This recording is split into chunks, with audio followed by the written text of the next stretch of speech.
नमस्कार दोस्तों, आप देख रहे हैं महानगर मेल न्यूज़, जहां आपको मिलती है देश दुनिया की हर खास और सच्ची खबर।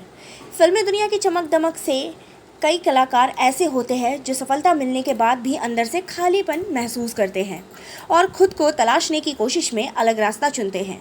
याना गुप्ता की कहानी भी कुछ ऐसी ही रही। यूरोप और जापान में मॉडलिंग की दुनिया में नाम कमाने के बाद जब लगातार काम और भागदौड़ से उनका मन थक गया, तब वह शांति और सुकून के लिए भारत के पुणे स्थित ओशो आश्रम चली गई। शायद किस्मत को कुछ और ही मंजूर था। आध्यात्म की खोज में भारत आई याना आगे चलकर बॉलीवुड की सबसे चर्चित आइटम गर्ल में शुमार हो गई।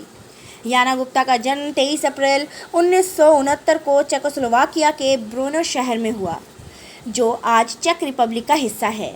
उनका असली नाम जाना सिंकोवा था। बचपन से ही उनकी ज़िंदगी आसान नहीं रही। जब वह छोटी थी तभी उनके माता पिता अलग हो गए। इसके बाद उनकी मां ने अकेले ही याना और उसकी बहन की परवरिश की।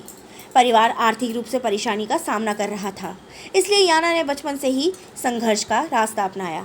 स्कूल की पढ़ाई पूरी करने के बाद उन्होंने गार्डनिंग और पार्क आर्किटेक्चर की पढ़ाई शुरू की।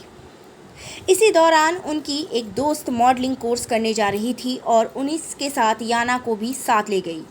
यहीं से उनकी ज़िंदगी ने नया मोड़ लिया। याना ने मॉडलिंग सीखी और बहुत जल्द इस दुनिया में पहचान बना ली। कम उम्र में ही वह प्रोफेशनल मॉडल बन गई और यूरोप के कई देशों के साथ साथ जापान में भी काम करने लगी।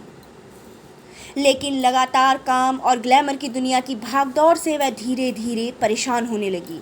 उन्हें लगने लगा कि ज़िंदगी में सिर्फ काम और शोहरत ही सब कुछ नहीं है। वह मानसिक शांति चाहती थी। इसी दौरान उन्हें भारत के पुणे में मौजूद ओशो आश्रम के बारे में पता चला। उन्होंने सब कुछ छोड़कर भारत आने का फैसला किया। यहाँ वह अध्यात्म और खुद को समझने की कोशिश करने लगी।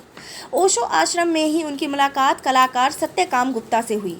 दोनों करीब आए और साल 2001 में शादी कर ली। शादी के बाद उन्होंने अपने नाम के साथ गुप्ता जोड़ लिया और भारत को ही अपना घर बना लिया। इसी दौरान उन्होंने भारत में मॉडलिंग की शुरुआत की। शुरुआत में उन्हें यहाँ कोई नहीं जानता था, इसलिए उन्होंने खुद मेहनत करके काम ढूंढना शुरू किया। मशहूर फोटोग्राफर डब्बू रत्नानी के साथ काम करने के बाद उनकी ज़िंदगी बदल गई। धीरे धीरे वह बड़े विज्ञापनों और फैशन शो का हिस्सा बनने लगी। फिर साल 2003 में उनकी ज़िंदगी का सबसे बड़ा मोड़ आया। उन्हें फिल्म दम में बाबूजी ज़रा धीरे चलो गाने पर परफॉर्म करने का मौका मिला। इस गाने ने उन्हें रातों रात स्टार बना दिया। लोग फिल्म से ज़्यादा याना को याद करने लगे। इसके बाद उन्हें बॉलीवुड और साउथ फिल्मों में कई आइटम नंबर मिले। वह अन्यन जैसी फिल्मों में भी नजर आई। हालांकि सफलता के साथ एक मुश्किल भी आई। फिल्म इंडस्ट्री उन्हें सिर्फ ग्लैमरस और आइटम नंबर वाले रोल देने लगी। याना चाहती थी कि वह गंभीर किरदार निभाए, लेकिन उन्हें वैसा मौका ही नहीं मिला। धीरे धीरे उनकी पहचान सिर्फ एक आइटम गर्ल बनकर रह गई। इसके बावजूद उन्होंने कई फिल्मों और टीवी शोज में काम किया। वह झलक दिखला जा और फियर फैक्टर खतरों के खिलाड़ी जैसे शो का हिस्सा भी बनी। उन्होंने साल 2009 में हेल्थ और फिटनेस पर एक किताब लिखी।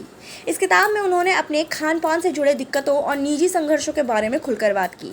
उन्होंने बताया कि लंबे समय तक वह अपने शरीर और आत्मविश्वास को लेकर परेशान रही।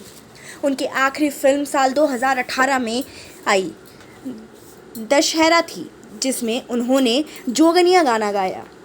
इसके बाद याना गुप्ता धीरे धीरे फिल्मी दुनिया से दूर हो गई। रिपोर्ट्स के मुताबिक अब वह योग, मेडिटेशन और आध्यात्मिक जीवन पर ध्यान दे रही है। तो दोस्तों, ये थी याना गुप्ता की कहानी। आपको वीडियो कैसी लगी हमें कमेंट बॉक्स पे कमेंट करके ज़रूर बताइएगा और हमारे चैनल महानगर मेल न्यूज़ को लाइक शेयर और सब्सक्राइब करना मत भूलिएगा।